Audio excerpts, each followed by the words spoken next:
HBO is not gonna allow this, but she needs to stop having sex. Maybe it's really smell. Maybe it's really broken pussy.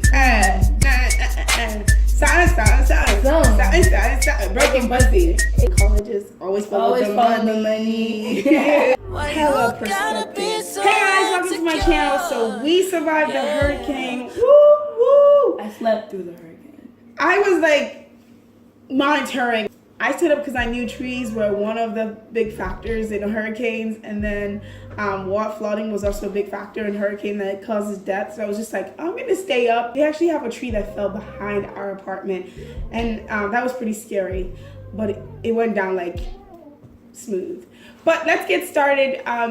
Today we're all beat because it is the season finale of season 2 Insecure, and we are ready to talk about a lot of things that went down. Let's get started. This episode we got to see the different perspective. We got to see Molly's, Lawrence's, and Issa's perspective, and it was basically too stupid to oh, Issa. That's how I felt about like Lawrence, Molly, and Issa. How did you feel about all three of their perspectives? Definitely not how you felt. But, okay, first and foremost, I thought they were kind of disrespectful. I thought the cast was kind of disrespectful. One of the writers, Issa, I have beef with you. They really tried it with that due north shit. Like, it's funny, but I was hoping I would get more Insecure. I should not have done that. Okay, what I'm saying is, what pissed me off was they said it was actually 45 minutes. It was 30 minutes. And they gave us 37 minutes. So funny too? And they gave us like 7 minutes of do not. On Roji's story, she was like, yeah, 45 minutes of Insecure, well, 30 minutes of Insecure. She actually said that. I was like, so you guys knew what you were doing. I felt like there was more action in Do Not than there was in Insecure. But Insecure spoke volume. Let's talk about Lawrence's 30 days first, and let's do this. See, I think Lawrence might be going through post-traumatic girlfriend disorder, because now he's finding it very hard to trust, and like, Apna is kind of a dude, actually. She's like the dude in the relationship. She is. She like. I like her. Like in the car scene. I like her. Didn't even. She was like, I'm not her. She did not even like. And because he's worried about her and her ex, who's also a coworker, which she advocated for Lawrence to work with. And I understand, like, Apna actually has his best interest in mind. And you know what? Guess who else had his best interest in mind? Issa. But like, I guess because they both share the same, like, they have a similar, like. They have similarities, plus they work in the same job. So like, she's more hands-on on like how she motivates him. But he's having a problem with it because it's like, why are you always pushing me to this dude that you used to smash? Like, so he's having problems with it, and you know she's always laughing at her ex's joke, and like. No, but that was her niece. It was her niece, but still, like, it added up to his reaction. Well, I think this is what happens, and I hate to generalize, but I'm going to generalize. This is what happens when you have a failed relationship. Oftentimes, you bring your experience from that failed relationship to your new relationship. His own feeling, now he's like, after what happened to him, now he's insecure, basically, of other people and what they're doing, and he's thinking twice. Oh, is she laughing because of another reason? Because his mind before that was very pure. Like, he thought, you know, trustworthy, but now he's having trust issues in his new relationship. I actually put down there, like, that when I saw now we know her name. Her name is Aparna. Even though what's the name was like, you mean Jessica or something? Aparna, okay, get it there, Aparna. When actually that is true.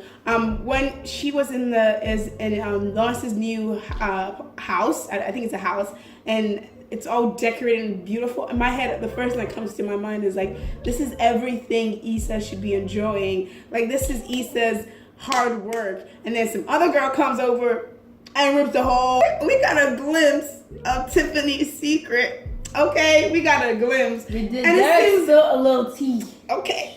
Ooh. And it seems like Tiffany. She did a little Issa to herself. Yes. So she's not really. I think I'll be tuning in for that. I feel like they're all messy. This is why they're friends. I was wondering why Tiffany fit with them, but you now know it's what? making them. You know what? The story of Tiffany and Derek. Yeah, it's like, what's the purpose of Tiffany? Tiffany and the girls, She's just but like now extra bougie. For yeah, them. but now we get but it. like, it's not even that. It's just the essence, like the. But then you know, a thing about Tiffany and Derek's story that really stands out to me more is they actually worked through it.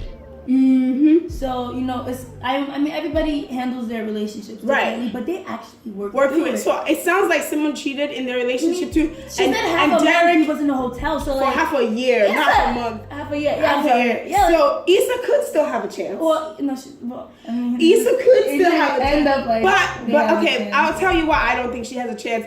But you're right. I mean, Issa does have a chance. After that ain't shit. Working, I think, which is, it's kind of a theme that we don't like. It's subtle, but I feel like it's important that relationships are not perfect. Someone's gonna mess up, but it's the desire to work things out that is the most important. We saw that with Molly's parents. The dad cheated. I think we're gonna get a glimpse of that with Tiffany and Derek, and how even though it sounds like Tiffany was the one who messed up, Derek addressed the situation. So I think it's a subtle message, but I actually like it. You have to want to make it work to make it work. And that was the issue, like, in that exit when Lawrence found out and Issa was really, trying to get him to understand. That dude was running away. Just adamant. And that's why Derek brought it to his notice that, dude, like, she's not the only person at fault. You're also at fault. Sounds like someone who's been through it.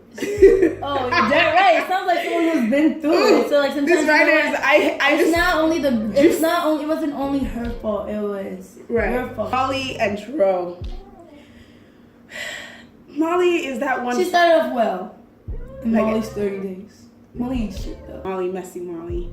I don't think you ever graduate from that name, Messy Molly. I feel like, okay, that guy was definitely not your type, Molly.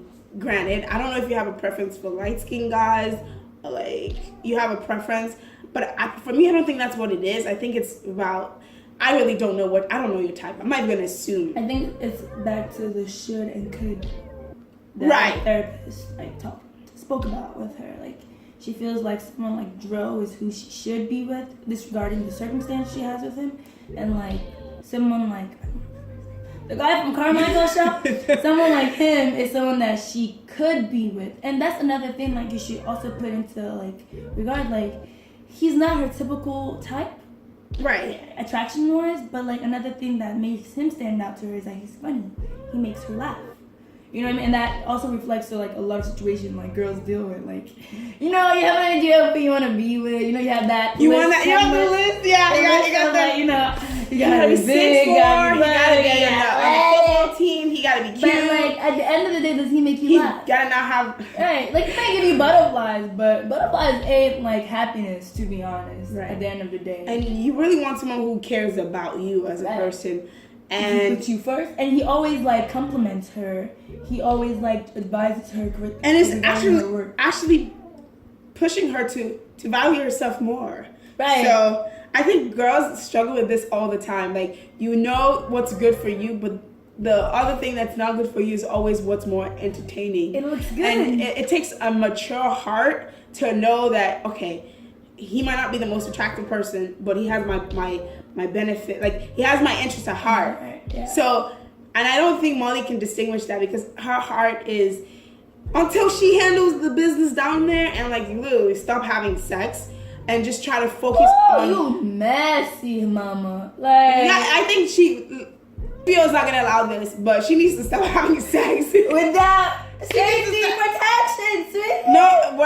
Well, no, you're supposed to be a mature audience and just assume that she's using protection. But she's not. It's not an educational show. I'm sorry. Oh my God, Issa already addressed this. When? On Twitter. I thought you followed her. Okay. On Instagram. Please. She already addressed this.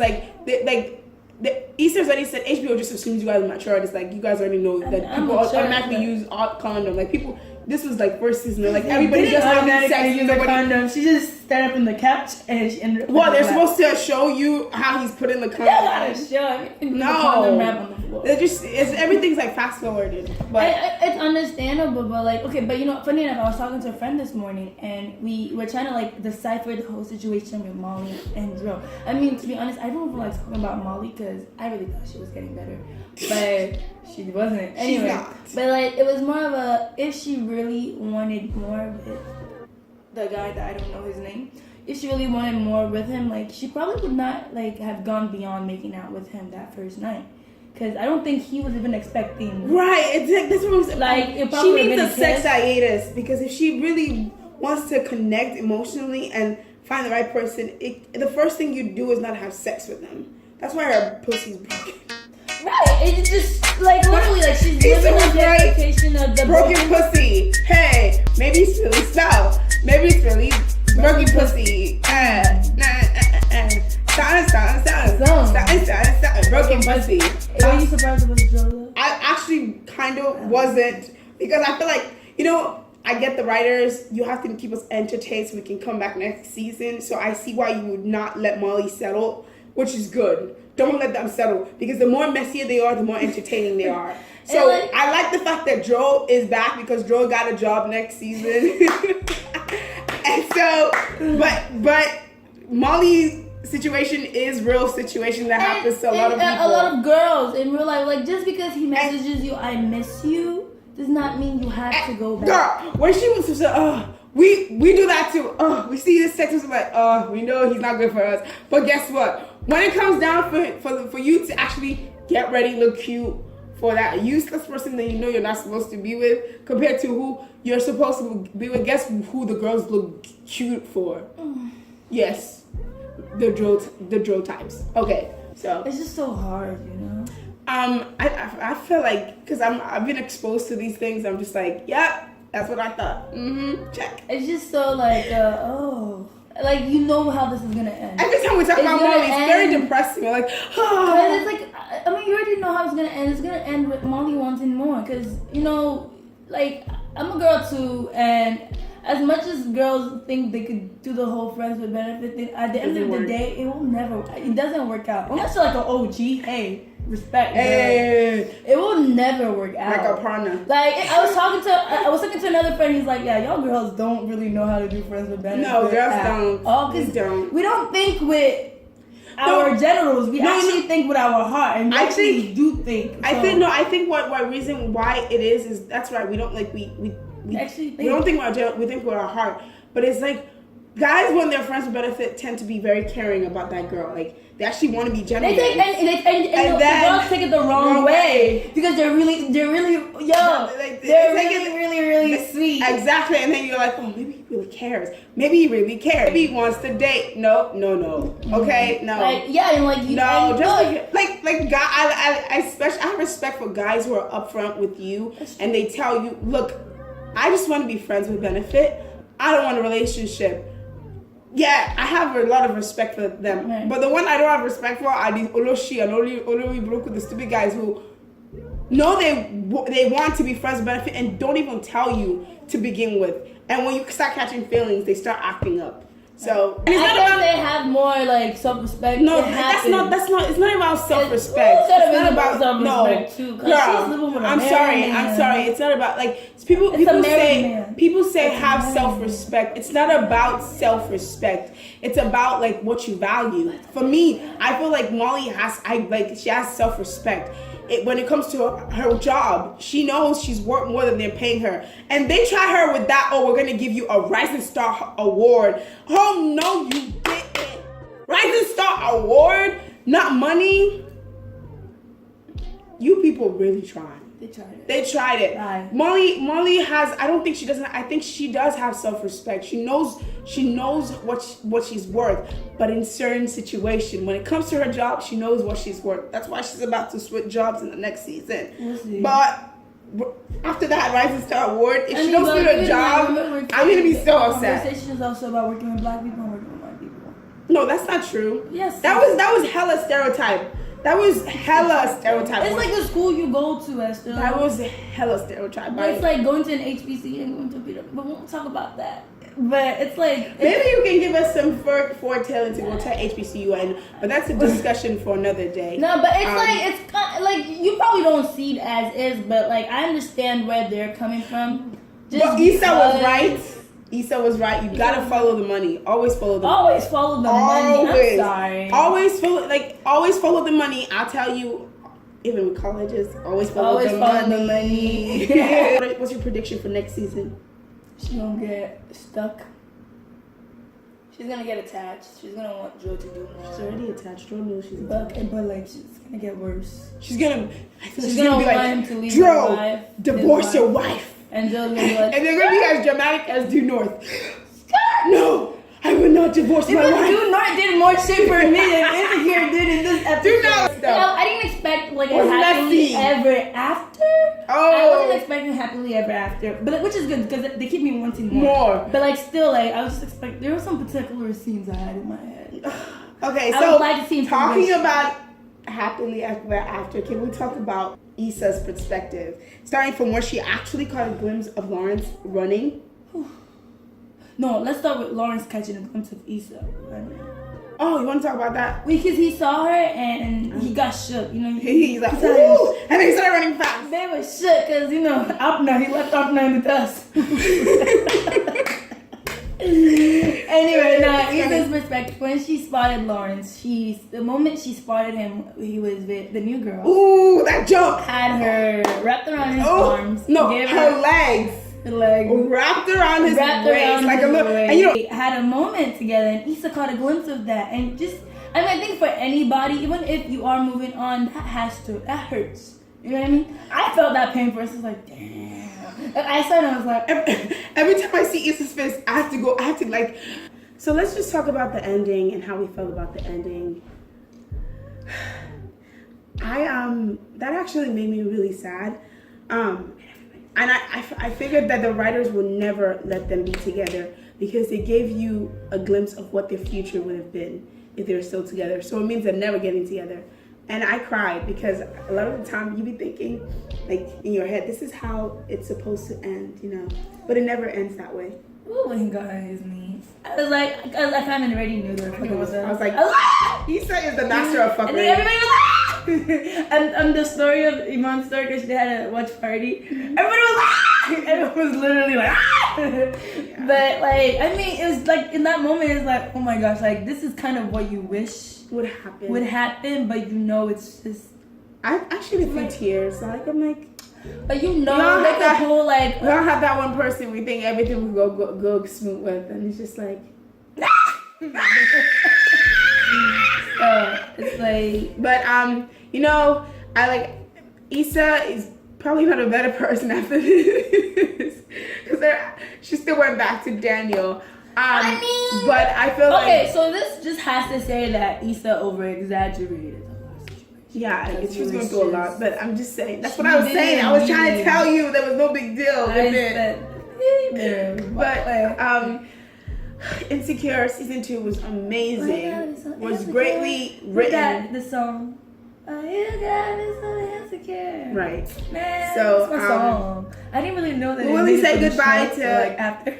We'll really say goodbye to like Team Issa and Lawrence. Like I'm rooting for. Listen, anything can happen though. No, anything can happen. Cause what for like they already buddies. I can tell you what happened next season. After he sent out that friend request, they're buddies. They're buddies again, right? They'll be friends forever. They're buddies again, right? And like he's gonna break up with Arpna, and like you know one day she's gonna be mad at Daniel. And she's gonna pull what she did to Daniel, Lawrence on Daniel, on Lawrence, and then she's gonna be like, it's just payback, and then No, I don't think that's they're not a writer. We're not writers. But we'll see if Lawrence is still back next season. I mean, I feel like there's so many ways. Listen, it made it seem like the 3 most important people right now are Lawrence. They're the main characters. I don't see a use for Lawrence after like when there's no Issa anymore. Like, hey, Lawrence. I'm sorry. Daniel, it should be Daniel. Issa. I mean, me personally, I don't care too much for Daniel still, but you know, I'm sure.